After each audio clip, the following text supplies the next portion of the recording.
Incredible stuff. I hadn't read that out just in advance of my conversation with Michael Doherty to get his thoughts on it, but I'm going to get his thoughts on it. Healthcare consultant Michael, good morning. What do you make of that kind of thing, Michael? Yeah, look, I think we have. Good morning, Neil, and we have to be very open to that. I think more and more people are beginning to relay their experiences about the afterlife. There's a term that's used now, and I think it's much better than saying died or passed over, and it's called born into eternity. This is kind of a new thing now that kind of people use that kind of terminology. So people, when they pass away, that they're born into eternities, which is the word I see that people using. But I think, there was a very good book written, I think it was called Proof of Heaven, by a neurologist who had been observed by his own neurologist while he was technically supposed to be dead, and yet he was able to relay all of the experiences from the other dimension.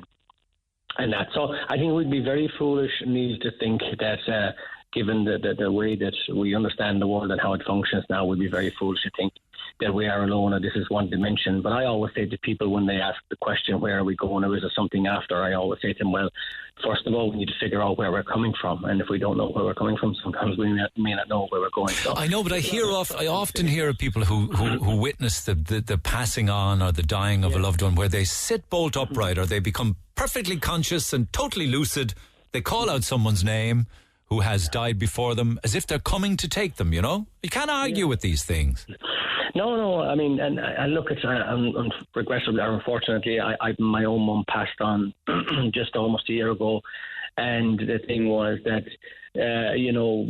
from my experience, there was definitely, she was very much aware of, certainly there was more than us in the room, at least I felt, or whether it was an illusion by me, but certainly I felt that there was more communication going on with what was around or up someplace around the room with my mother than nearly where we were. So there's absolutely no doubt, Neil. I mean, we'd be very foolish to think we are alone in this world. And myself personally, I think if you have a little bit of faith and trust in, who we are and how we function, then I think we have to believe that certainly that, there are many, that we live in a multi-dimensional reality, and this is one dimension, and that's what it is. And I think if we can go to learn to accept that, I think it make our challenges and our journeys in this life much easier too. The challenges that, I wanted to talk to you about the challenges of people in this life, particularly with chronic pain management, Michael, because very much in the news at the moment, as you're well aware, is medicinal cannabis oil. Do you have thoughts on that? Yeah, look, there's no doubt about it that modern society is finding it very difficult because of the stresses and strains and, the way, the whole of society has evolved. People are under so much pressure. The food we're eating is totally different. The stresses we're under is totally different. Both parents are forced to go out to work. So there's a lot more pressures and strains.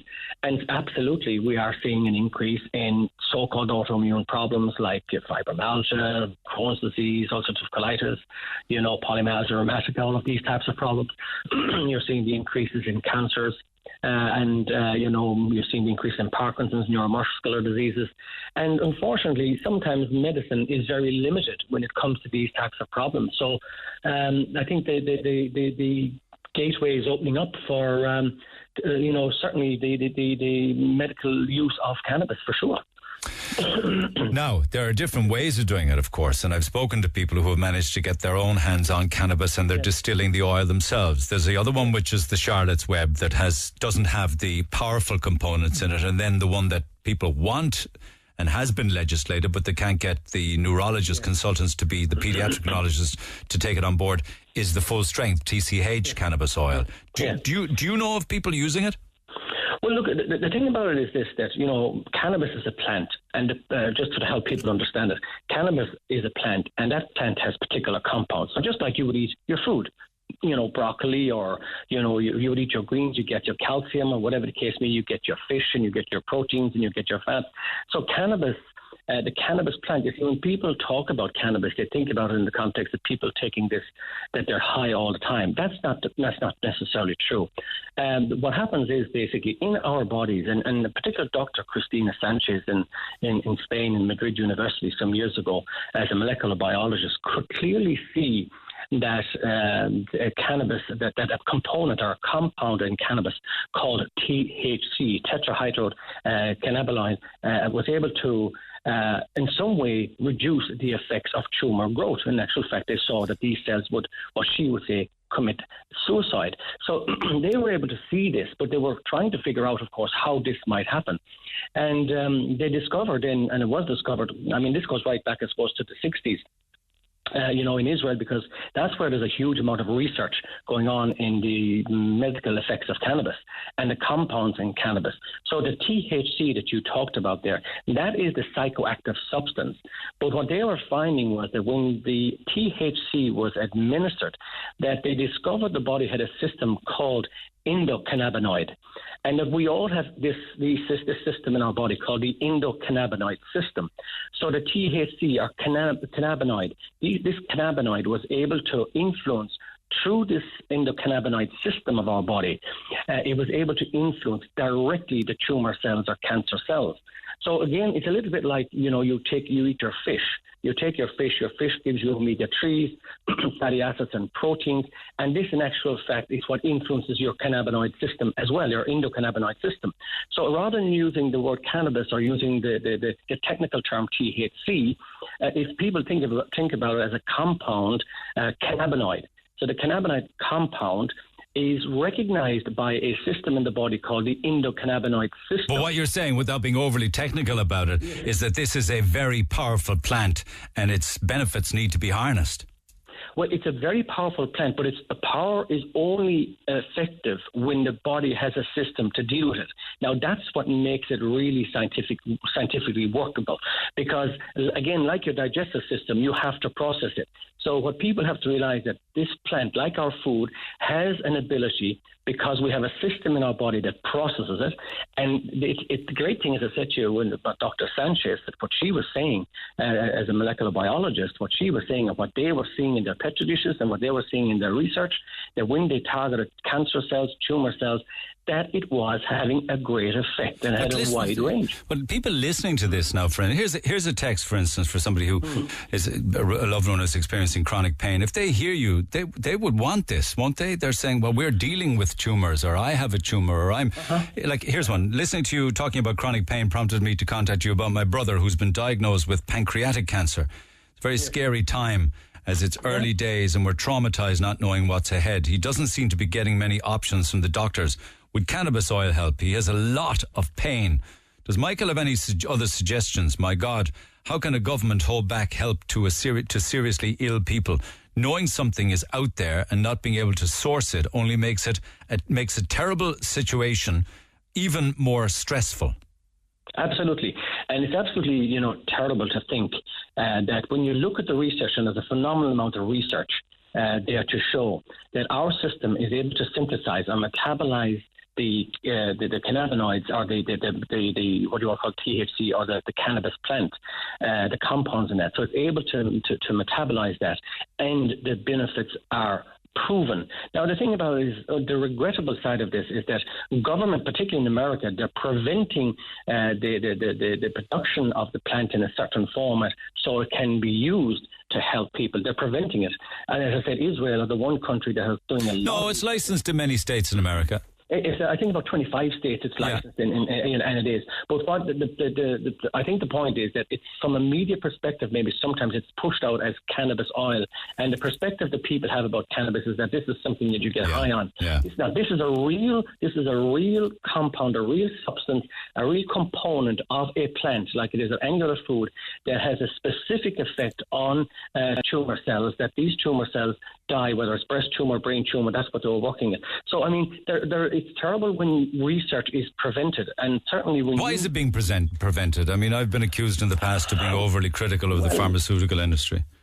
Well, look, the real investment for this comes from government and pharmaceutical industry, and this is the challenge. I mean, the general perspective or belief out there, and that's not negating the benefits of the likes of chemotherapy or radiotherapy. Now, I'm not saying that. I think what we need to do is look at what everything and present. I mean, you take somebody, Neil, that you just outlined with pancreatic cancer or esophageal cancer or these types of cancers that sometimes medicine is very limited in what it can do and how it can treat it. This should be absolutely made available to those patients. God forbid if you or I had this problem tomorrow morning, absolutely this is what I'd be looking for first. And there are what difference would that make to somebody? I think they're saying he doesn't seem to be getting many options from the doctor. They talk about chronic pain, their words, not mine.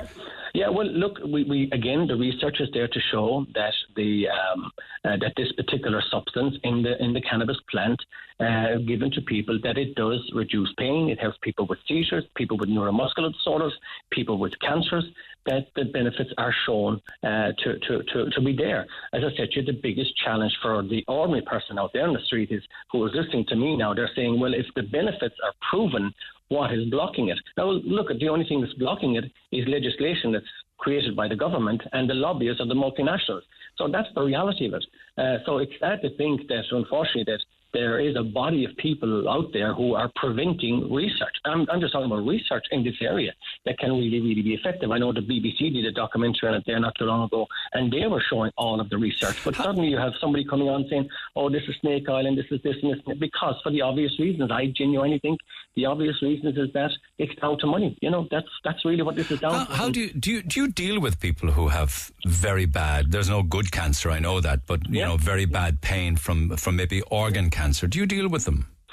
Yeah, you see, there are a number of components when there's a number of aspects, Neil, that when somebody is diagnosed with a particular problem, particularly with the likes of pancreatic or, I talked to patients recently who've had pancreatic cancer and esophageal and that, and I advise them, to exhaust every avenue. Some of them have gone to Germany to have treatment in certain clinics that are there. They have found it hugely beneficial. So my advice is you need to get the best of everything. Now, there are a number of things. First of all, there's the shock and the stress that the person goes through. There's the shock and the stress that the family go through. And that in itself, because it's like a death sentence. It's like a consultant is sitting down saying, you have this problem and this is the future. And suddenly, the client, the patient goes into shock and stress, the family, and they're at their wits' end to try and figure out. So I think there's a number of ways that one can deal with this. And this is the advice I give, certainly with the people I see, that the first thing you got to do is to work to release that stress, to put a strategy into place. That's the biggest problem for people who are diagnosed with any particular issue like this, pancreatic or esophageal or indeed other types of cancer, or indeed like Parkinson's, multiple sclerosis, epilepsy. They don't have a strategy. And the strategy needs to incorporate the mindset of the patient, because we know that's fundamental. Do people get help with that in traditional? Absolutely. But when you don't get it, apart from maybe seeing a psychiatrist, sometimes people are given antidepressants, and while that might have a benefit, that's okay. But I think we need to go back and start looking at teaching people how to breathe, how to relax, give them skills to deal with the emotional stress, because if there's stress, that exacerbates the pain you talked about. Looking at their food is very important, because again, if I can revert back to the cannabis plant, okay, your actual body creates endocannabinoids, so your body creates this system. But in actual fact, food also creates it. So food affects. If you're taking the right food and you're using the likes of the cannabis plant, and maybe you're having the chemo radiotherapy, and you're working with the right nutrition and the right sort of skills to help you to relax, then that's a strategy. So what I would say to people out there is what you need to do when you find yourself in these situations, yes, you'll panic, and I get it. You'll have fear, you'll have pain, but now what is needed is to put a strategy into place that looks at all aspects of this. And I think it is absolutely time, as Dr. Sanchez says, given that there's sufficient evidence that exists right now, there is absolutely time that this cannabis plant and the medical side of this be brought into pathology. She is saying this, and they've spent years in it. So absolutely, Neil, it's about creating the right strategy. And I think if you do, you can ease the suffering of a lot of people that are out there. For those that are very advanced, though, with a type of cancer that, while you should never give up, though, and there's always hope, but you know yourself that for some people, regardless of having hope, medically, they will not recover. You know what I mean? It's because it's so advanced, and all of the chemo and the radium and the world won't help them. But yet medicine still strives to keep people alive, keep them alive under any circumstances. Like, is that right? Is that right? the thing about it is I never want to remove hope. I'm like yourself. I never remove hope from people because I've lived long enough and I've worked in this business long enough to see, that all of that can be totally, overturned by certain events. And the thing about it is this, that I was looking at a clip there recently. I got Anita Forum, I think was the name was. I can email it on to you and you can put it up on your website. But she was a lady that was diagnosed with particular type of cancer, and she was literally there, on the verge of passing away, and she encountered an experience from the other side and came back, and now she does TED Talks. How did she? How medically did she? Well, there was no medical explanation for this. This is the thing. There was no medical explanation. She was there. She was in a coma. Everybody was around thinking she was passing on. Now, I will email you the clip so you'll know who it is. So the thing is that the thing was that she said that she encountered an awareness, a consciousness when she was in this sort of state, this comatose state. And she found herself being communicating with other people, and one was her father who had passed on, I think, and so on. And whatever type of communication came, she recovered. And 5 weeks later, she was out of hospital, and now she does a lot of TED Talks. So TED is a very credible talk. So as I said, I can email you on the clip. So in spite of your condition, or in spite of how grave the prognosis might be, yes, you should never give up. No, never. You see, and as long as medicine has something to offer, I know sometimes when people say, well, God, medicine kept doing this, that, and the other, and that it would have been better off, if they'd nearly passed on or whatever. But I still have this thing, Neil, and I would say to people out there, as long as there's life, there's hope. And but if you're emaciated, right, and you haven't, and you can't eat, and you're literally starving to death, and you're being pumped up with morphine. Yeah, and it is your time, Michael. Yes, that's a different situation. I get that completely. Absolutely. Then I think, where those situations arrive, I think, it's a matter in for family and, the person themselves to sort of, have that dignity and to deal with this. Because unfortunately... Are you okay with assisted death? It's something I do think about, absolutely. I think that people certainly need to have the choice. I think the choice needs to be the patient or the family that's involved. Absolutely.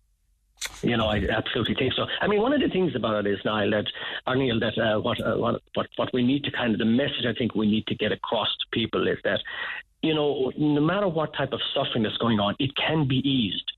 And that's the most important thing. How can we ease the suffering of the people who have chronic pain, who have diseases like pancreatic cancer or esophageal or whatever the case may be? How can we ease that? And the saddest thing is when we know that the cannabinoids, the THC, which is the compound in the plant of cannabis, when we know it can benefit those people who are texting you who are in pain, we should make it available. It shouldn't be down to some group of oncologists or medics or multinationals or our government, if it's shown to work, irrespective of it. Because look, you and I know the vast majority of times medicine that's being prescribed today in our hospitals or in our chemists are placebo-based. People are taking them believing they're going to make a difference, and the belief in itself is going to help. So we shouldn't remove that. I think we should never remove hope. I think people out there listening should, if they find themselves in those circumstances, should absolutely seek to have the cannabis plant made available and the compounds made available to them.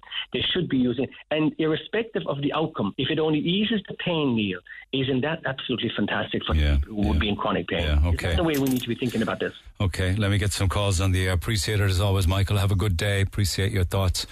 Michael O'Doherty, healthcare consultant at www.michaelodoherty.com.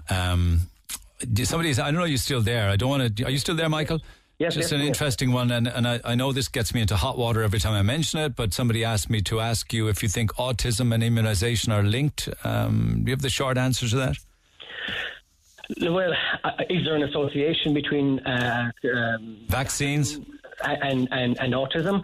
Well, I think that there's an association between everything you do in your life and everything you experience. So my honest opinion is that certainly from people that I see in my clinic, the parents themselves say that the children who had reacted to vaccines in a negative way and did manifest in learning and behavioural difficulties. If we want to box them into a system called autism, or that's fine. But in my honest opinion is that if there's parents out there who would clearly state that their child was perfect when they got the vaccine, and while I'm not against vaccines, I believe vaccines have a role to play. I think that there are some children out there who are compromised and do react negatively to vaccines. That's why we have a vaccine injuries board.